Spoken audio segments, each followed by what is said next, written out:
everyone. Let me get the mic over here. There we go. How's everyone doing? Welcome to day 2. Just bear with me here. I'm going to get everyone tagged to make sure that you find today's live, get it pinned, so when you jump on, let me get the mic. Please let me know you can hear me, and then also comment below. All right, let's see here. There we go. All right. I'm Nick. I'm the other admin of the group from Brooklyn. We're able to, listen to her yesterday and watch the day 1. How'd that go? Was it? I'm curious in hearing what your thoughts were after day 1. Was it? We have a lot of information for this week as well, but just there we go. So yeah. Anyways, so hope you're all doing well. Again, I'm Nick. Let me know where you're from. I always like to see that. I think Brooklyn mentioned that yesterday. I was actually following along in the comments. We got a wide variety of people all over the US and world even, so that's great. So first question, did you do your homework yesterday? Was it hard not to think about or talk about, or I guess, what were the two of the most common things you thought about yesterday? Was it eye-opener? Was it good? Was it bad? It doesn't matter. It's just awareness, right? Let us know. We'd love to hear that from you as well. Lots of people commenting here from all over. That's great. I know it can be tough at first, too, when we talk about health challenges to not think and talk about them because it's likely the way you've been wired or told to be like, whether it's speaking with doctors or health coaches or whatever for years, right? So don't beat yourself up if it seems impossible. Just do your best, right? However, we can choose whether or not to think or talk about think about them or talk about them, research them at a minimum. So try not to do that, right? And remember too, a couple other things quick. Fill out the homework threads in the group. They're in the guides tab. All these lives, to find the live, simply join the live.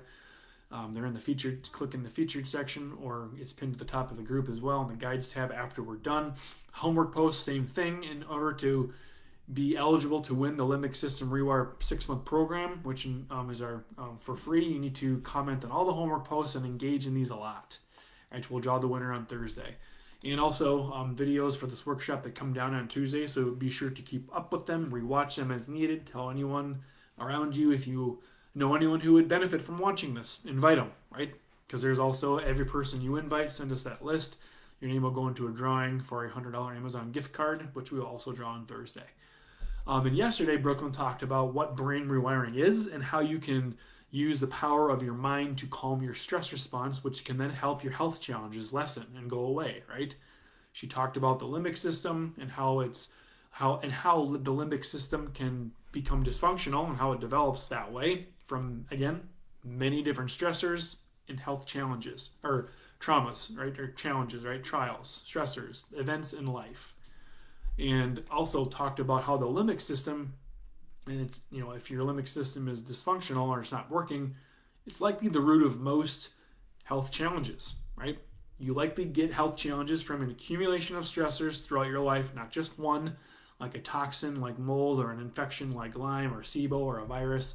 Those things obviously can affect you, yes, but usually those things only affect people with when their immune systems are lower from other stressors and trials in life, right? So, many people don't get results just chasing toxins or infections with just supplements alone or diets alone, right? That's what we talked about yesterday, or Brooklyn did. Also talked about how focusing on your health challenges and other negative things can cause your body to secrete those hormones like cortisol, norepinephrine, and adrenaline, which in high amounts aren't good, and can cause health challenges as well because of that mind-body connection, right? Also talked a lot about how stress we've had throughout life started with our thoughts, which can lead to choices and emotions, right? Those things. And while thoughts alone obviously may not have caused a chronic health challenge, right? They likely are one of the biggest contributors to these health challenges. We do know, though, that there are physical stressors as well, right? But research, this is a pretty cool statistic. Research has shown that stress is responsible for up to 90% of diagnosis and illnesses, right? So only 5 to 10% typically can come from genetic factors alone. That's from top neuroscientists in the country. So, we never, and when I say we, I mean Brooklyn and myself, never had this knowledge. So when Brooklyn first got sick, when she got sick, but this knowledge for us has changed our life, right? And the thousands of people too that we've worked with. When Brooklyn too, going to her, because I always like to relate to her story, because we've lived it too. When she was in major search mode, she was looking for the best protocols to overcome the health challenges that she's had for years, the symptoms. Spent hours on end searching for that magic cure, right? Thinking she was really taking her trial into her own hands, and seemed like all she was trying to do was to just get out of her health, get out of her sickness, right? It just completely consumed her mind. And then she had this aha moment and realized, you know what? What I'm really searching for is positive emotions like happiness, and obviously the reversal of getting rid of these health challenges. She's like, wow, I realized the happiness and peace that she was looking for doesn't come from getting out of a trial in the world. True and lasting joy, I should say, doesn't really come from necessarily a changed circumstance. In fact, Brooklyn was making her health an idol. It was definitely putting it before God. So she would say, I don't have time to read the scriptures in the morning or go to church, but I will research the rest of the day about how to get better. She was not putting trust in the very one that could get her out of the trial, right? Easy to let it go, easy to overlook that. With brain rewiring and renewing the mind, she realized that happy emotions come from changing her focus and shifting her focus from the problems and onto God. And from this, health challenges and the stress response, with purposeful, we'll talk about this week, they went away over time, right? There's a step-by-step way to do it, right? Of course. It's not just jump in and there you go, right? It's just, there's a lot of information we're going to unpack this week, but we're going to give you some great tips to start. But as we talked about yesterday, again, your thoughts turn into your emotions. So if you live in constant negative emotions, then if you live in constant negative emotions, take a look at your thought life to start, because those are things we can control. So she discovered, wow, okay, focusing on trying to correct and control the problems on her own isn't leading to happiness. Taking on the trial up by herself, right? And then shifting the focus onto God, trusting in Him with the problems, while focusing solely on renewing her mind. And when she did that and continued to rewire her brain from this Christian perspective we're going to talk about all week, is when things started to go up. So again, with brain rewiring, we teach you to become very aware of your emotions and your thoughts. It's self-awareness. That's step one. And in our program, we go even deeper to figure out what all those triggers are.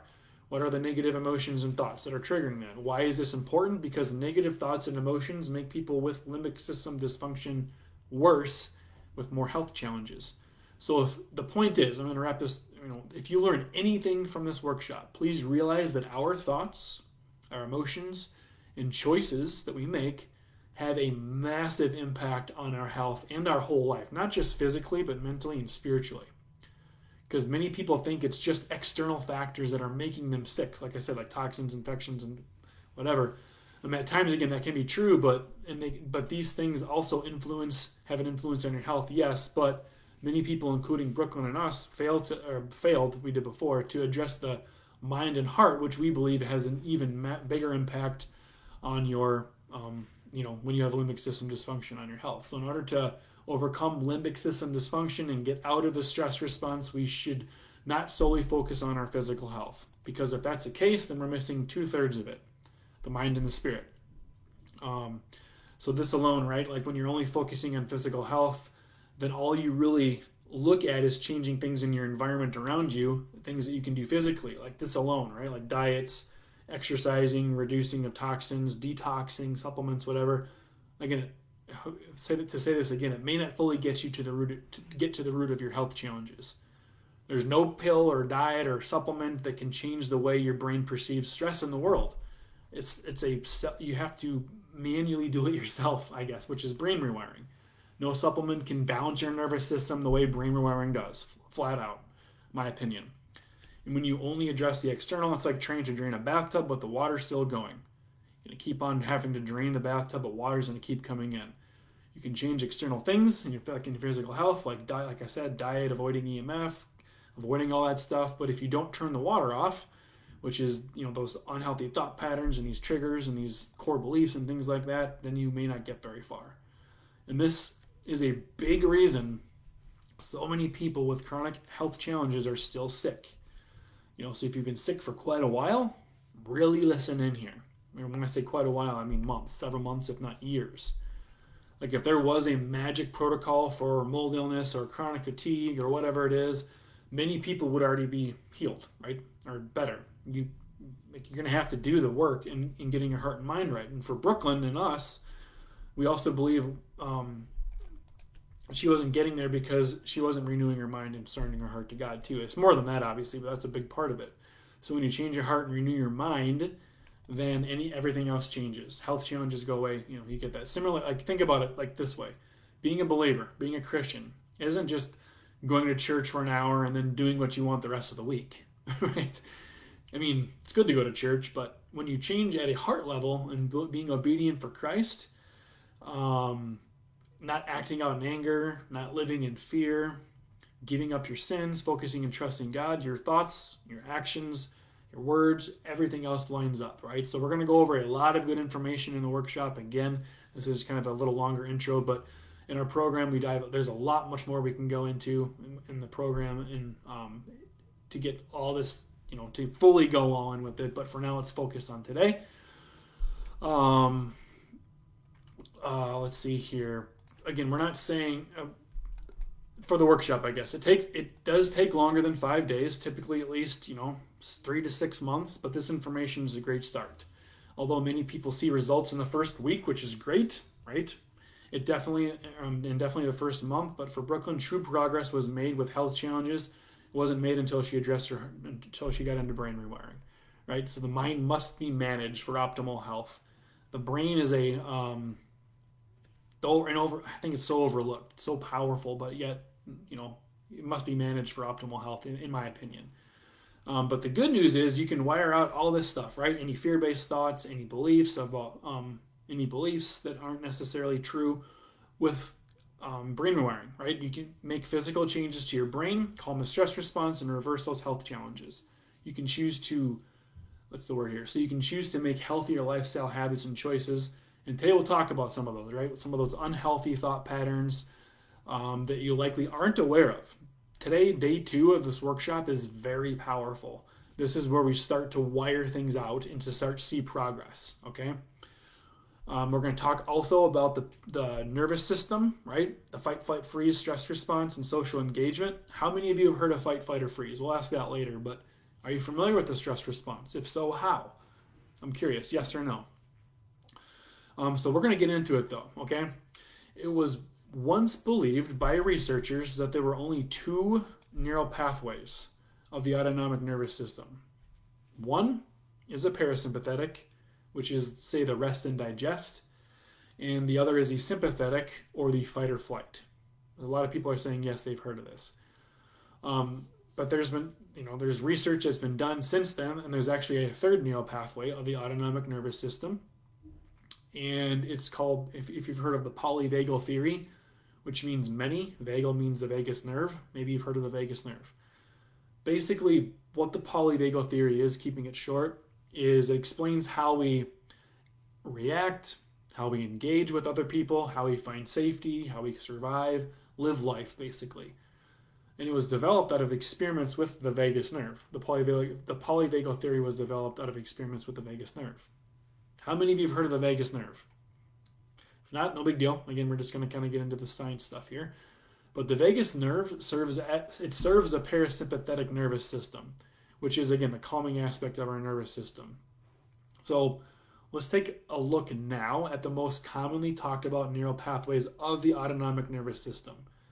2 of the 3 neural pathways are the calming down part, and the other is the fight or flight, right? I kind of just gave it away. But so it's, as I mentioned though, like the fight or flight, these are the pathways that are responsible for what we know as a fight or flight, social engagement, and freeze. So we're going to break each one of those down and why it's important that you know these things about brain rewiring and how it's going to help you get better. As I mentioned, we only have one sympathetic pathway, and that's the fight or flight. And that's activated from acute or chronic stressors. So an example, when you jump after you see a snake, say you're walking and there's a snake, you might jump. Unless, of course, you like snakes, then you might go look at it. But I would say most people probably aren't fans of snakes, just using it as an example. When you see a snake and jump, that is your fight or flight response that is activated to prepare you to run away or to defend yourself, right? Fight, I'm going to defend myself. Flight, I'm going to run away, right? So say you see a snake, you go into fight or flight, you remove yourself from, you flight, you run away. A healthy nervous system, a healthy limbic system, their response, stress response would normalize. But what happens with chronic illness is people get stuck in this fight or flight for prolonged periods of time from the way your brain is perceiving that stress. In other words, imagine always running from a snake. Imagine you're always seeing a snake and you're scared and you're in fight or flight. That's what's happening in your body right now. Right? So some stressors are external, right? But we believe that a big stressor is the way we respond. We as human beings, people, it's the way we respond and the way we perceive circumstances to trials and circumstances in life. So in other words, when X happens, you fill in the blank, how do you respond? So with brain rewiring, what we're going to do is teach you how to calm that stress response completely on your own by changing the way you perceive situations and respond to them. That way it's not as if you're always running away from that snake for years. Like with limbic system dysfunction, this is a cycle you're stuck in that we need to break free from to improve your health. So if you're in fight or flight, I think Brooklyn talked about this yesterday, you're secreting stress hormones into your body. Say cortisol, for example. High amounts of cortisol when you're in fight or flight, secreting into the body, can suppress and affect so many systems in your body. Your immune system, your nervous system, your detox systems, all those things we talked about. And if that's the case, they can become affected. So that's what we're going to focus on breaking away from. But let's just pause here for a moment. Some people are saying I'm stuck in fight or flight. Yep. So how do you know if you're in fight or flight? All right, so let's talk about some health challenges that can occur. When you're stuck in fight or flight, you can feel revved up, anxious, very mobile, alert. You may feel health challenges. Maybe you feel panic, fear, anger, more irritable or more frustrated. You might even feel, if you've ever been tired but wired, like you're exhausted but you're just wired and wide awake. Like you can get physical health challenges too, health challenges symptoms like increased blood pressure, increased heart rate and adrenaline. Your pupils can be more dilated. You can also have reduced digestion activity and reduced immune system, right? Just to name a few. And you might even talk super fast if you're in that state. It's sometimes you can feel like you have a lot of energy, but it's really just the stress hormones going through your body, like I said, adrenaline and cortisol. And staying stuck in that fight or flight can make you more susceptible to toxins, infections, illnesses, right? Colds, viruses. Your immune system, again, can become compromised or it can break, basically not work, leaving you more vulnerable. So you're in fight or flight, stress hormones are secreting, suppresses your immune system, then you can't defend yourself and toxins start coming in, infections. What normally your body could defend themselves from can't. Does that make sense? Hope that's making sense. What people don't realize, though, is that this state can also occur from unhealthy and negative thought patterns and choices in life, right? So when we talk about fight or flight, there are really kind of two different responses that can occur. And they have different behaviors associated with each. So now that we know a little bit about fight or flight, we're going to talk about some behaviors that are associated with, say, let's talk about fight for a moment. Say you feel like kind of fight. What does that look like? Fighting to protect yourself, right? So you're more aggressive behaviors. Maybe you're more argumentative. Or maybe you're more controlling, right? You're trying to control yourself, control other people, and tell other people what to do. You can be even more narcissistic, right? More self-centered. Leads to bullying, kind of telling, my way or the highway type thing. Demanding perfection, being too hard on people. That's fight, right? A lot of people are saying this makes sense. Perfect. That's the goal. We're trying to walk away from what we've, not walk away, but really think about what things have been like up to this point and why it's not working. This is why. So that's fight. Now here's flight. Let's talk about that for a moment. So again, obviously, trying to get away from a situation as quickly as possible. Maybe you have avoidance behaviors, right? So you avoid social situations or anything around people or just work, whatever. Maybe the opposite. Maybe you're a workaholic, meaning I'm gonna just fully get into work and immerse myself in work so I can not deal with this situation over here. Try to distract yourself, basically. And when people don't face their issues on their own, they're always trying to fix other people, like I just said. Or you can be obsessive compulsive to try to keep pushing something into a conversation. Flight can also look like you need to be busy all the time, like you have to be doing something. You might even feel more fear, inability to sit still, always have to do something, like I said. Not necessarily bad, but in high amounts, it can be, right? So let's pause for a quick moment. I want to see some comments here. How many of you feel like you're stuck in fight or flight and have some of those behaviors associated with it? I know Brooklyn definitely did, right?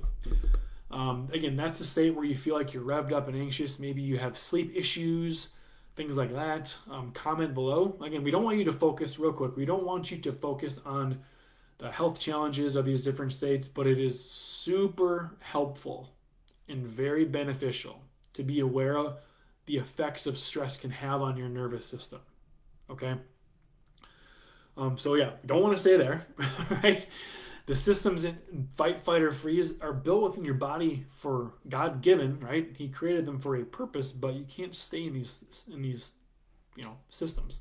Some people say not always, but often. Nicole says flight for sure.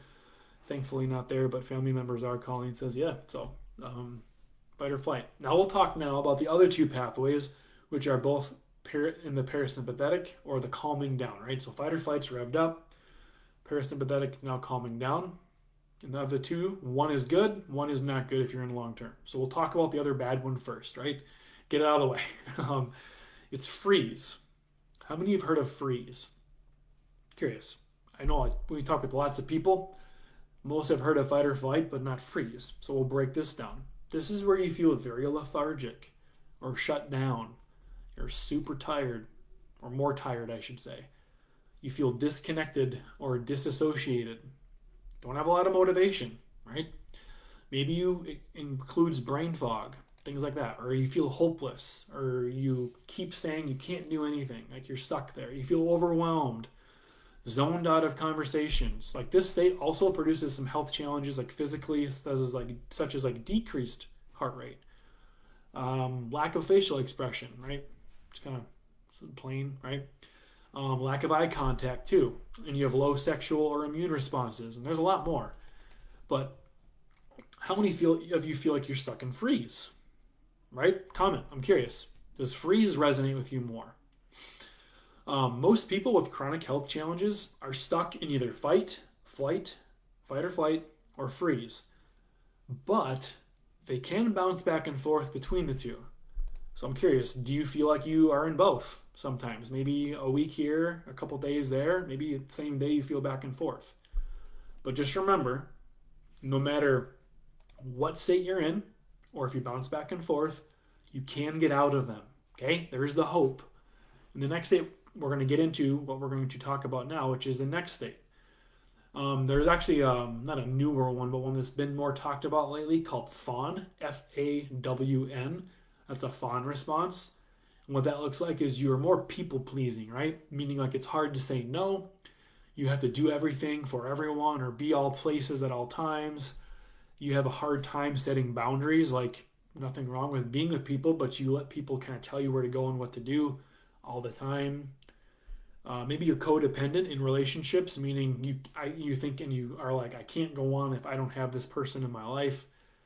And you don't really have an identity or value, and you might even stay in relationships that aren't necessarily good, right?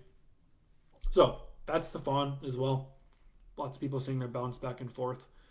Fawn is new to Janelle, but it seems, but I get it. Yeah. So again, those are there just not to identify with, but to become aware of.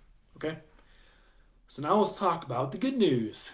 We got to talk about good news now. So the other parasympathetic state is called social engagement. Some people call it rest and digest or homeostasis.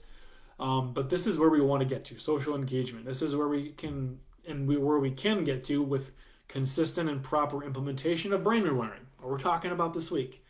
So in social engagement, you feel very mindful and you're aware of what's going on around you. Don't have a racing mind about the past or the future. You can think about the past and future, but it doesn't overwhelm you, right? You feel very present moment. People pleaser. Oh yeah. You feel very present in the moment. You feel joyful. You feel compassionate. And in our physical bodies, you might have better digestion or intestinal motility. You might have resistance, or your immune system's working so you can fight off infections and toxins. You have the ability to connect and socialize with other people. It's all good stuff. So how does that sound to all of you? Let's get to, social engagement. We believe you can get there, but here's the deal. It does take work on your end. And many of you have been hit with just stressor after stressor for years. So you have to train your limbic system to get out of that response. Again, there's more to just balancing your nervous system than just addressing external factors. Like you'll hear us say this numerous times throughout this workshop because we want you to understand this. We believe there's more to balancing your nervous system than just doing diets, doing protocols, eliminating toxins, right? This is especially true for those who have a dysfunctional limbic system. So once you balance your limbic system by brain rewiring, you'll be able to tolerate more external things like you could before. Like think back, what was my health like before I got sick? That's what we're going to get you back to. So if you commit to brain rewiring, you can get into this parasympathetic homeostasis social engagement state, right? So do you believe you can? Do you believe that you can get to this state? We believe you can, but you have to believe it too. So let's see, comment some awesome, cool, your favorite emoji, right? We like emojis here. Try to keep positive and happy. The hearts or the thumbs up or the clapping hands or praise. Let's see them. But we see people, just to give you more hope, they're getting back to the social engagement state with brain rewiring so much. So like where they feel optimal. It's happening all the time. And even in our program, right, we have people giving it their all with brain rewiring, and now they're more mentally clear. They're eating all the foods they want and they love, full of energy, sleeping through the night. I mean, the list goes on. Like one quick quote from somebody who just commented this recently. This is a when somebody posted, just something they wanted to share in our group or within our program. They said, quote, "I'm completely amazed at everything God is doing. My mindset has completely shifted. I'm no longer obsessed with my health challenges and allowing them to control my life and my thoughts. I've recognized how fear has completely dominated my life. In some wins, I'm sleeping better. I'm able to go into any building they want because they had environmental sensitivities. One of many things, right? That's just one of many wins, right? So there's the emojis, love it. When you get into social engagement state, your body is better able to handle external stressors, which is amazing, right? So I hope it's helpful. Hope this is helpful to help you understand fight, freeze, fawn. To remember though, we don't want you to overanalyze this, right? Or focus on these health challenges, the symptoms. But being aware of them is super helpful. Brain rewiring starts with awareness. So if you start to rewire your brain, you'll be able to feel your nervous system just slowly start to come back into social engagement, rest and digest, and you'll get that joy back in present moment, alert, socially engaged. I don't know about you, but it's an amazing state to be in. Who's ready to be there? One thing we're going to do as well, I'll pause here just to give you a brief break in this work in today, day 2, because we have a lot more to go over. We're about halfway. We do want to make sure you're asking questions. We want to get through the information first, and if I see questions that pop up that might relate to this, I'll try to answer them. But if not, just know during the bonus days especially, we'll leave time at the end of the training to answer all your questions. So if you have questions now, message Brooklyn, myself, Shia, or Alicia, post them in the group. If you comment them on here, they may get lost here. Don't be afraid to ask. If I catch them, I will. But yeah, anyways, let's chat about the thinking patterns that initiate this fight, flight, freeze response. So that way you can start to wire them out. We're going to rewire the brain, get them out, right? So in our program, what we call them is old wired loops, or owls, like an owl that flies around for short. So what these are again is when Brooklyn, I guess, kind of going to her, when she finally realized that she wasn't where she wanted to be after trying tons of diets and protocols and supplements, she just decided that she was going to go all in with brain rewiring. She stopped searching for the root cause of her health challenges because she knew it was the stress limbic system. She stopped trying to control them because they were end up controlling her, right? Think about that for a moment. The more you try to control your trial, or the more you try to control your symptoms, the more they end up controlling you, right? I mean, all Brooklyn talked about, think about this, going back to when she was sick, was all she talked about with her symptoms, what diet she should be on, the things in the environment she was reacting to, what she should do, what she shouldn't do, all those things. We now look back and are like, wow, things have completely shifted. It was kind of tough in the moment, but we kind of, it's a journey. But the more you try to control your symptoms, the more they control you. What do I mean by that? If you react to this, don't eat that. If you get stressed going there, don't go there. Eventually you end up in this bubble. And the second you try to leave the bubble, you react, right? We're going to train your system to normalize so you can go out and do what you want, basically. Eat what you want, go where you want, and do what you want with no restrictions. Except God, obviously. God is who we're going to be following. But anyway, so going back to Brooklyn, right? I see lots of people commenting on this, right? Trying to control it backfires, as says Julie. Yeah, that's right.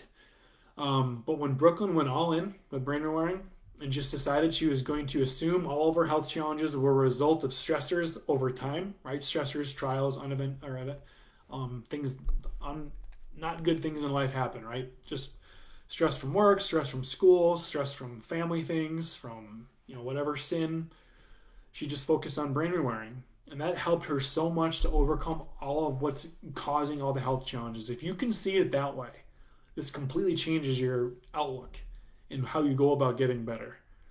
She got out of a lot of the fear-based thinking patterns she was in and took her focus off of her illness and onto brain rewiring. So to kind of just briefly giving Brooklyn's story again, she studied a lot about neuroplasticity. Did a lot of anything she could get her hands on, and she put in the hard work. And let me tell you, it provides lasting results, though, and that's what we've got together and we're talking about this week. So, kind of going back to the spiritual aspect, though, like God, a relationship with God, right? God tells us not to fear. Like I said, it's the most repeated command in Scripture to not live in fear. Like 2 Timothy 1:7 says, "For God has not given us a spirit of fear, but of power, love, and of sound mind." With brain rewiring,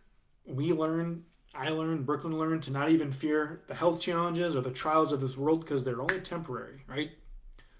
So when you step out in faith instead of fear, health challenges in this time in rewiring started to go away, right? And we start the peace that you want, right? If we want peace and joy in this world, we have to work hard to overcome the unhealthy thought patterns that lead to these negative emotions and even to health challenges. Like we just had a question today in our program of someone who said they said, talking about taking their blood pressure. I fear taking my blood pressure at the doctor. She goes, I can take it at home and my heart doesn't race. The second I go into the doctor, my heart races when they talk about taking my blood pressure. Why? That is an example right there of how thoughts created a physical reaction in her body. One of many examples, right? I'm not saying they're all like that. There's obviously other factors that make your body out of whack or out of balance too. But the point is, thoughts have a lot of power. Like Galatians chapter 5 verse 22. Everyone write that down. Galatians 5:22. But the fruit of the Spirit is love, joy, peace, patience, kindness, goodness, faithfulness, gentleness, and self-control. We have to train our brain and our mind to focus on God, trusting that He'll take care of the rest, right? Walking in the Spirit, walking with God, is one of our methods we teach in depth because it's very important to bring in with the mind renewal and the brain rewiring. But having God in the middle has completely transformed and changed our lives and thousands of other people we've worked with over the past few years. So we hope it can change yours too.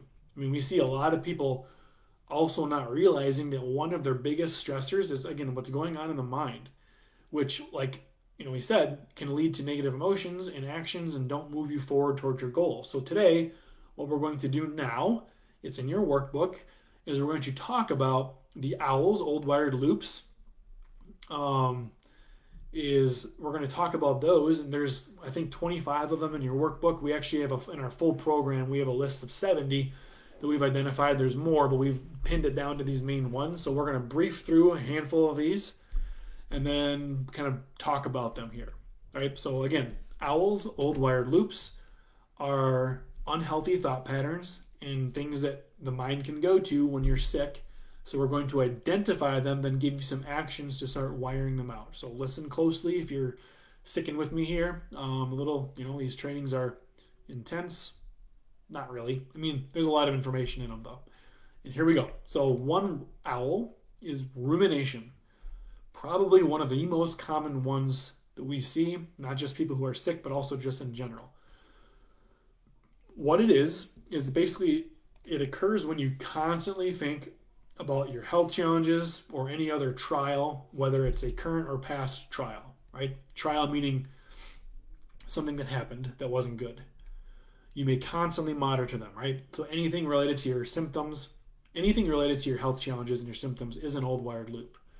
So if you catch yourself asking, why when a health challenge pops up, that's an old wired loop. It's also common to be like, oh, I have this health challenge, I have this symptom because I didn't sleep well, or because I ate that food yesterday, or I went into that building, right? We want to get away from that. And you also want to get rid of the becauses, right? The whys and the because. Whenever you notice your mind is going into the why or the because, you'll want to redirect. And we'll give you some tips on how. Because here's the deal. Going back to what I said, each day builds off its own. We already know the why, and we already know the because of these health challenges. Why? It's my limbic system. Due to multiple stressors, multiple things, negative events, multiple things in life, so I don't have to go any further, right? I don't have to try to obsessively control them or get out of them because, that makes you focus on them even more. Like, if I tell you not to think about a pink elephant, you're probably going to think about a pink elephant, right? So don't monitor what makes them better or worse, right? Now, obviously, I am saying this like if you have health challenges and you want to go to the doctor, go to the doctor. We're not telling you to ignore them. Always acknowledge them. But if you've gone to the doctor, many times you say, go to the doctor. People say, I already have and I haven't gotten progress. I've gotten worse. That's what we're talking about. Not life-threatening ones. We're talking about these ones that you've dealt with for quite a while that haven't gotten better. Maybe they've gotten worse. Maybe they have gotten better, but they're up and down. We just want you to let the health challenges come and go, right? As you rewire your brain and focus on renewing your mind, shifting it to something positive. It's much easier said than done, obviously. If you can see, but it's also easier if you can see the limbic system at the root instead of always worrying about whether it's mold, food, parasites, or whatever, right? Like the emoji from Tacy, owls. That's right. All right, so that's rumination. All right, next one, body scanning. That occurs when you're frequently monitoring and searching for health challenges in your body, right? You may check the mirror to see if you're bloated, or even check when you wake up in the morning. Are there any health challenges? How do I feel? Do I have a headache? Am I tired? That's body scanning. Let's see another one. Overanalyzing, right? You may do things to make sure your health is optimal. Like I'm going to weigh myself multiple times throughout the day. I'm going to track every single food that I eat. I'm going to look in the toilet to see if I have perfectly formed bowel movements. I'm going to count exactly how many hours of sleep I got, right? I'm not saying that you can't do those things, but they can lead to that's overanalyzing, right? Overanalyzing. So really because it's very easy to go, I don't feel good today. Well, I only got 4.5 hours of sleep last night. That's exactly why. It can be a contributing factor, but the more you focus on those things, the more it makes it worse, right? So as I go through these, again, you're going to score this. Your homework today and we'll talk about it at the end, but is to score your own old wired loop, kind of go through this assessment. We're giving you about a third of them right now, but just go through them and check them. We're breaking down a few of them now. Another one is indecision. I can't make a decision. Even simple ones, right? Like, what should I wear today? Or should I go to church or not? Should I even go out to that restaurant or not? Whatever, right? Just basic decisions. It doesn't have to be big ones, just basic ones. Should I eat breakfast or not? Can't make a decision. That's one. Another one, blame. Quick to blame your health or how you feel on other people or external circumstances. Just blaming others as an owl, right? Just flat out. Another one can be living in the past, right? You may bring up past stressors, past trials, past negative experiences, or things you went through, and you relive them. Right? You may blame the past trial, for example, for why you have health challenges now, and you constantly think or talk about what happened, right? Trials could be something related to illness, like a doctor appointment, or something completely unrelated to how you had maybe a bad upbringing or divorce or a death in the family. All not good things, but reliving them isn't good. Why? Brooklyn probably mentioned this yesterday. If not, I'm going to say today. The brain doesn't know the difference between thinking or doing. And we'll break that down more in tomorrow's training as well. But if you're reliving a past negative experience, it's like it's happening all over again, and then you're going to secrete the stress hormones once again. So that's an example. Again, we'll break all these down here, some of this stuff tomorrow and throughout the trainings this week, but just trying to walk you through some of these owls. Another one can be searching the environment, right? Environment meaning maybe you constantly search for a trigger in like chemicals. They can't go down the chemical aisle in the store, or is there water damage in this building, or whatever it might be. You're searching the environment, or is that person here that I don't like and wronged me in the past? Whatever, right? One other one, I'll go over a few. Yeah, prison of thoughts, Julie just said. Rumination hit home, Katrina said. Yeah. Another one is allowing your symptoms or your health challenges and your diagnosis to define you. So when someone asks, how are you feeling? You automatically say, I'm tired, I'm not feeling good. You might explain what symptoms you're having. When someone asks, tell me about yourself, right? You might say, oh, I'm blah, blah, blah, blah, blah. I have mold illness, I have mast cell activation syndrome, I have SIBO, whatever it might be, right? Although it may be true, remember the key in brain rewiring is to see yourself as healthy and happy. Thus, you're not going to ruminate or identify with illnesses. Or find your identity in Christ, right? They can be helpful to give you a snapshot maybe in the moment, but I've seen lots of comments from people already and people reaching out to us saying, yeah, I've run down that whole, diagnosis thing, whether it's natural or conventional, and it hasn't really helped me. This makes it worse. So we're trying to disconnect from any diagnosis or health challenges you have. Because, just because you have a specific gene doesn't mean you can't heal. More on that tomorrow, or later this week, I'll say.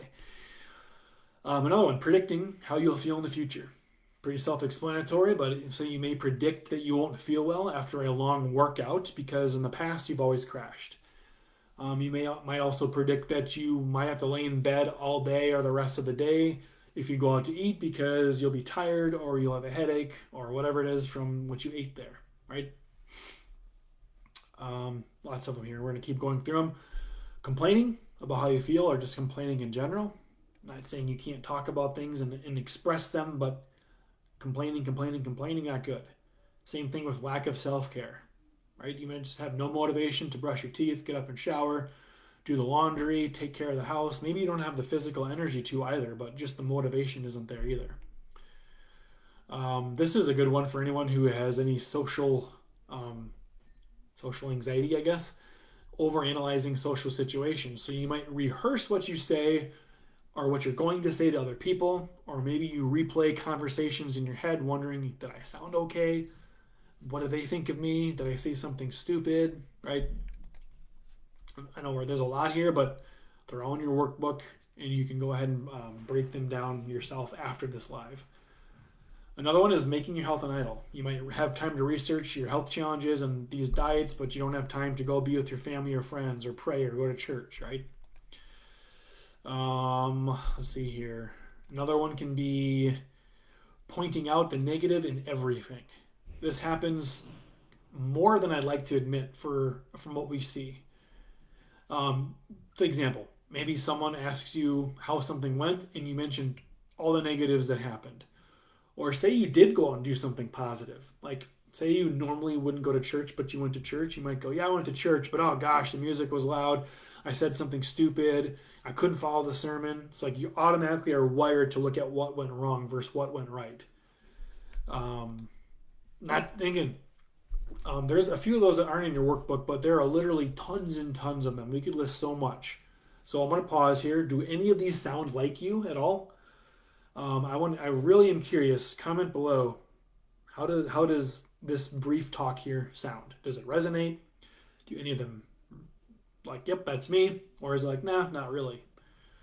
But these are some of the thinking patterns, the unhealthy thought patterns that we're going to wire out of your brain. So picture life without those. What would that do? How would that change your life? Just that alone. All those old wired loops wired out of your brain, what would that do for you? And not just about you, but what would that do for you and the family around you? What could you start to implement and do? I mean, just that one thing alone we'll get rid of. If you can do this. But anyways, most of us too, though, live our lives. It can be easy to live life on autopilot, meaning you don't pay attention to your thoughts, your choices, your actions, your habits. It's just just go through life. But that's one way the enemy can deceive us. So it is very powerful when you start to observe yourself. Stand back and listen to your thoughts throughout the day. Pretend like you're another person watching your thoughts on and off. Are the thoughts you're having and the emotions you're entertaining and actions you're engaging in, are they positive? Are they supporting your health and your goals? Are they Christ-like? If not, then you are in a perfect position for brain rewiring. Awareness. Like I said, it's huge when it comes to rewiring your brain and living a healthy life. And in our program, we go much more in depth on that. We can help you become aware of your thinking patterns, the triggers behind those thinking patterns, the core beliefs underneath the triggers and thinking patterns, your self-talk, a lot more, right?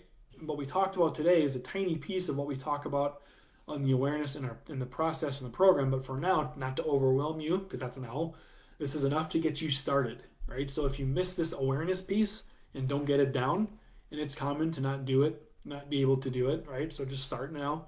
It can struggle with the rest of the process, but we'll focus on this for now. So if you're having trouble listening to your thoughts, here's a exercise you can do today, right? Set a timer on your phone every couple hours. When the timer goes off, ask yourself these couple questions. Ask yourself, what am I thinking? How am I acting? Do my thoughts and actions support my health? And do they align with Christ? You don't have to do all those, but just write a couple of them down. Remember, every couple hours, just take a quick assessment. Say, what am I thinking? How am I acting? Do these thoughts and actions support my health? And do they align with Christ? That's one exercise you can do, right? Or you can do both. The other one is to help become aware of your thoughts.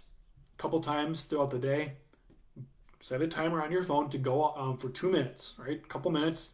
It can be 2, it can be 5, but 2 minutes is usually good. Close your eyes and just listen to your thoughts, right? Observe them, listen to them. In your head, just listen to them. Don't do anything, but just close your eyes, go to a quiet place and listen. Then once the timer goes off after 2 minutes, set another timer for a couple minutes, get a piece of paper and a pen and write down all your thoughts, good or bad, positive, negative. And then you look at them and analyze what is wiring, read the thoughts and analyze what are you thinking about? Are they positive or are they negative? Is what I'm thinking about helpful or hurtful, right? It's a great observant. It's an amazing tool, simple but powerful. So yeah, feel free to try these exercises today to become aware of your old wired loops and actions throughout the day. So now that we have an awareness factor started, right? Let's talk about how you can start to wire them out of your mind. There's a lot of things we can do, but we're going to give you something now. So when you notice an old wired loop or an owl pop into your mind, such as focusing on your health challenges or scanning the environment, you will disrupt it as soon as possible, right? In the moment. Because what that will do is it keeps you from initiating that fight, flight, or freeze stress response inside of your body. Because remember, the example I gave earlier, an individual was predicting that at home she was going, when I go to the doctor and I'm at the doctor, my heart races. The thoughts are initiating that, right? That's just one basic example. But when you notice an owl pop up, disrupt and redirect it. You can say something like, enemy flee in Jesus' name, or next, or move on. I mean, you can put your own twist on it, but enemy flee in Jesus' name, next, move on. Those are 3 things, one of 3 you can use when you notice an old wired loop. Because again, what that does, and then you'll choose a healthier pathway or a healthier thought to focus on, something that's positive. You can do it for any old wired loop that you have, right? So I'm going to give you a brief analogy, okay? So picture, you can close your eyes if you want, or just look or listen. Picture there's a thick forest in front of you, a lot of trees, right? To the left is a clear-cut path. It's well-worn. You can tell there's a path, right? And to the right, there's nothing. When you notice that path to your left, that's a thought, right? Oh no, predicting or ruminating. I'm going to ruminate. That's a thought. Before you step on that path and walk into it, disrupt, enemy flee in Jesus' name, redirect, and focus on a new path. Citing scripture. Do something mood boosting. Bring your mind to the present moment. Do 30 deep breaths slowly backwards. Something to shift your focus away from that thought. And go down a new path and make a new one. Eventually in time, that path on the left, that old wired loop, is going to get overgrown. It's going to be completely covered, and then one on the right is going to be well worn, and that's your positive pathway. So notice an L, enemy flee in Jesus' name, override, someone just said, that's right, disrupt, redirect, and then choose a healthier pathway. You can do that for, again, any old wired loop you'll have. You'll likely have to do it several times a day. That's okay, but try to do it at least 10 times today, and do it for the remainder of the week. Enemy flee in Jesus' name is my favorite one, right? Because they're all any negative thoughts not from God. Because we know, again, that fear-based thinking is from the enemy, right? Worry and fear. Then when you do that, you can choose to resist the devil and focus on the Lord. And again, it's not easy. Some of you may feel like you're in old wired loops all day long, and if that's the case, just distract your mind as much as you can and spend a lot of time doing things that make you happy, mood boost, distract your mind, puzzles, word search, anything you like, right? And this can be things like, again, listening to music is very powerful, positive music, watching a TV show, laughing, going on a walk, whatever you can do. Get your mind off it, right? Just try to do things to get your mind off the owls as much as possible, and be patient. I can't stress that enough. Be patient with yourself, because this takes time and it takes work, right? But just know that even if you're getting your mind off of old wired loops even 20 minutes a day, you are moving in the right direction in rewiring your brain, right? So every time you do this, you're creating a new neural pathway. Like picture like roads, right? Pathways, like the dirt roads, those ones aren't really worn well. Those are some weak ones. The interstates are the really thick ones, right? The ones that are well ingrained in your mind. Every thought creates one of those pathways. What are you wiring into your brain every day? Positive or negative? So be purposeful with it now. That's brain rewiring. That's starting it, right? There's a lot more to it that we'll cover this week, but this gets the process started. And over time, again, those negative neural pathways, those owls, will be completely wired out of your brain. It won't be perfect or easy at first, but it's achievable. So again, picture a life without those old wired loops. Just what would that do for you alone, right? So for your homework today, be sure to go over the old wired loops, the exercise in your workbook, and identify which unhealthy thought patterns dominate most for you, right? Score them, 0 being not at all, 3 being the worst. And in the homework post, you can either share your score if you want, or you can just write a key takeaway from today, right? So I know that was a lot, but I'm curious. So what do you think so far, everybody? What's a key takeaway from the training today? Post it below, post it on the homework post. Really interested in hearing that. Be sure to show up tomorrow as well, because we're going to teach you, how to start wiring those thoughts out of your brain. You're starting to do that now. Identify, disrupt, redirect. We're going to give you a powerful tool tomorrow as well. So do not miss tomorrow, because if you become aware of them meaning the owls, if you're aware of these unhealthy thoughts, There'll give me a sense of, oh my goodness, overwhelmed. There's a lot. Oh no. And then you might get worse. Not worse, but you might notice them more, right? Not on autopilot. You're actually focusing in, but then we're going to start wiring them out, and then you'll start to see progress, and it's just going to become like second nature. We will help you take control of those unhealthy thought patterns and begin to wire them out. And we're also going to talk a lot about the vagus nerve. We briefed a little bit, talked about it today, but we're going to talk about it more tomorrow and give you one of our favorite tools to rewire. So just know that. Any other questions, I guess, real quick? I can maybe jump on here for a few moments to answer questions. Anyone got any? I'll kind of comment here real quick. I'm excited to pick up the tool of praying my bad thoughts away. 100%. Chisel away on a new pathway. That's right, Dawn. 100%. What time tomorrow? 11 a.m. Eastern. Every day of the training, 11 a.m. Eastern in this group. We tag you in it so you do get a notification, but just know if you cannot find it, to refresh the page a couple times, but jump in this group at 11 Eastern, and you'll see this pinned in the featured section. The featured section is just top of the group, right? Lots of people commenting on some things. Key takeaway here. Let's see. Key takeaway for me is that with God, it is possible to rewire your brain from negativity to positivity and focus on everything good in your life. Well, amen to that. Absolutely. Can't wait to make new positive paths. Me too. This is an amazing workshop here, everybody. I'm loving the engagement and the commitment from all of you. How to deal with drama and unhealthy relationships at home. We'll answer that throughout this workshop, but in brief, yeah, people are the most uncontrollable circumstance in life, right? Meaning people, you can't control them. They have their own thoughts, own beliefs, actions, whatever. So it's really summed up in something I heard from Tim Tebow. If you know Tim Tebow, he's an amazing guy, athlete, Christian. He says, you cannot control who speaks over you, but you can control who speaks into you. So it's something we can do with practice and consistency, with brain rewiring, to what allows into your heart and mind and what you take on. Right? You can't control other people, but you certainly can control what you take on. And it's not easy, right? Trust me, people are the biggest wild card, good or bad. So it's really kind of identifying, understanding. One tip, I'll give you this tip, and then again, we'll talk about it later this week a lot, because this whole process will help with that question. But one thing I always try to practice my best is I try to see the best and assume the best in other people.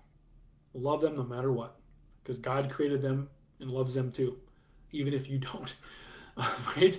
Our goal is to try to, but see the best and assume the best. So just because someone wrongs you doesn't mean they necessarily did it on purpose. And even if they did do it on purpose, there's nothing you can do about it but forgive them as quickly as possible and to get that off your plate, right? Get that off your mind so you don't hold that. Because the only reason people are in your life, not the only reason, I guess, but one thing bringing something somebody did to you up is reliving it, and that's letting them control you in the moment, something that happened in the past, right?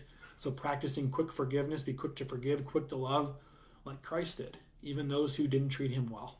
I mean, he is the most misunderstood person, he was God in the flesh, but he was the most misunderstood ever, because all he wanted to do was show us the way. People rejected it. So you're in good company, people will be people, I guess, but assume the positive with intent, right?